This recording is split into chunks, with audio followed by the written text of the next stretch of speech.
Thank you very much. My name, as introduced, is Andrew Karamaji from Uganda. I'd like to begin by thanking you, the hosts of this news conference, and to say that you, our Kenyan brothers and sisters, are playing a massive role, as well as our Tanzanian neighbors, in addressing this situation. My first port of call is to say that this is a culmination of 40 years of family rule. We cannot understand this situation outside of the broader continuum in which it exists. There is no humane way to rule people against their will, and so it necessitates abductions, extrajudicial killings, and all manner of disregard for the rule of law and due process, which has brought us to this, what I think and can rightly refer to as a tipping point. As of yesterday, there was a brazen abduction, and overnight there were 4 abductions, all of them violent, but the one that has made it to the press is that of Fred Nyanzi, who was abducted by gunmen wearing balaclava and so on. Bullets were fired into the air to disperse the crowd that had gathered to resist the abduction. We also have a situation where the General Museveni's son, another General Muhoozi Kainerugaba, is still making threats targeted at Dr. Besigye, still promising to hang him on a tree in Gulu, that is in northern Uganda. He has made threats about, after hanging Dr. Besigye, executing Bobi Wine or Robert Kyagulanyi Ssentamu, and has further said he wants the Supreme Court to apologize to him in person for the ruling that frees civilians from being tried in the courts martial. Pertaining to Dr. Kizza Besigye's health, the situation is dire, actually worse than what we saw a few days ago when he was taken to a clinic in Bugolobi. The regime back home in Uganda refuses to heed the decision of the Supreme Court, the judgment of the Supreme Court. And as it is now, the medical union has spoken out and given a scientific medical analysis of Dr. Besigye's health, which is in serious jeopardy. Citizens who have attempted to protest this have as well been detained, and I should add, violently arrested, as some of you might have seen. So, as I end this opening, I'd like to say that this is a culmination of years of human rights abuses, disregard for the Constitution. The only difference now with this culmination is that it is happening openly, brazenly, and even though the Ugandan Constitution contains provisions on a legislature, an executive, a judiciary, that is chapters 6, 7, and 8 respectively, the military remains the primary institution that is riding roughshod over all these processes and institutions.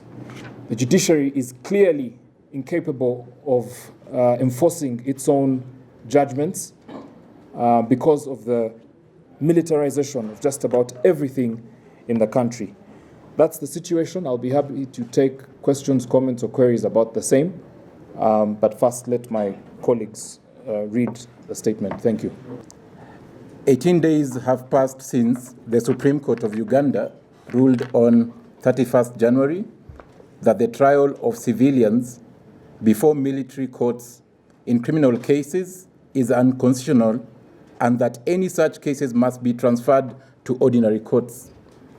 Despite the Supreme Court decision and legal applications for the release of Kizza Besigye, Haj Obeid Lutale, lawyer Aaron Kizza, and others, Ugandan authorities have disregarded court orders and continue to arbitrarily deprive them of their liberty. Kizza Besigye's health has seriously deteriorated after nearly a week on hunger strike to protest his detention. We, the undersigned organizations, condemn the militarization of justice in Uganda and the escalating government repression ahead of the 2026 general elections. We call on the Ugandan authorities to immediately release Kizza Besigye, Haj Obeid Lutale, Aaron Kizza, and others who are unlawfully detained. The abduction and rendition of Kizza Besigye and Haj Obeid Lutale blatantly violates international human rights law and the principles of extradition treaties. The conviction of lawyer Aaron Kizza by General Court-Martial for contempt of court and sentencing to 9 months imprisonment without a fair trial is brazen targeting of a lawyer in the line of duty. On 16th November 2024, Kizza Besigye and Haj Obeid Lutale were abducted from Nairobi, Kenya, adding to the growing and worrying trends of transnational repression in Kenya, where foreign critics from countries including Ethiopia, South Sudan, Tanzania, Turkey, and Uganda have been abducted in Kenya. The Kenyan government must take action to stop this repression. Further, the Kenyan government must investigate and prosecute those responsible and ensure full reparation to the victims and their families. Things I think that needs to be emphasized in the case of Kizza Besigye and all the political prisoners in Uganda is to first of all explain why it is very important as a region for the East Africa community in particular to shed light on it, but also to ensure that this ordeal ends as soon as it can. One of the outstanding matter that has happened is the fact that the elections coming up, both in Tanzania and Uganda. And it is very clear that this is going to be a year until January 2026 when we will witness a lot of suppression, I would call it, which includes abduction, jailing, even probably killings of political opposition or critics. So there will be an intensified action against it. Now, one of the other important things to keep in mind is 5 years ago, the situation was the same. We saw both in Tanzania and later in Uganda, there was a lot of repression that was happening because of the election. And the safe anchor country was Kenya. And that is very important for both Kenyans, but most importantly, the Kenyan government to understand the situation that it stands in. It is a situation whereby I would like to recall what Mwalimu Nyerere, who most of us will venerate in East Africa as a Pan-Africanist and as a person who was very key in pushing for the integration of East Africa. And this is an important point, particularly I'd like to address to leaders. He said that when he goes to international capitals, he's asked not only about what is happening in his respective country, but whatever is happening in South Africa, in Sudan, or as far away as Morocco, because we are all Africans. That attitude has to be the same when it comes to whatever repression or brutality. I would like to implore for the East Africans and the citizens in particular to understand that we need to unite against such abductions.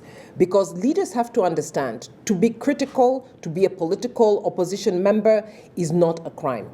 And more importantly, abductions, illegal renditions, and also illegal detention that we are seeing today in Uganda is actually one of the things that creates a stain on all of us.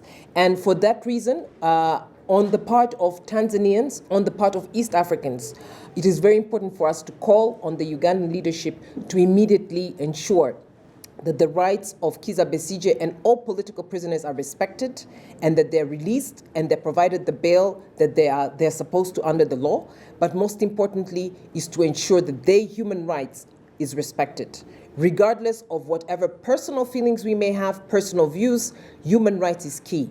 As we always emphasize all the time, utu wetu uko wapi?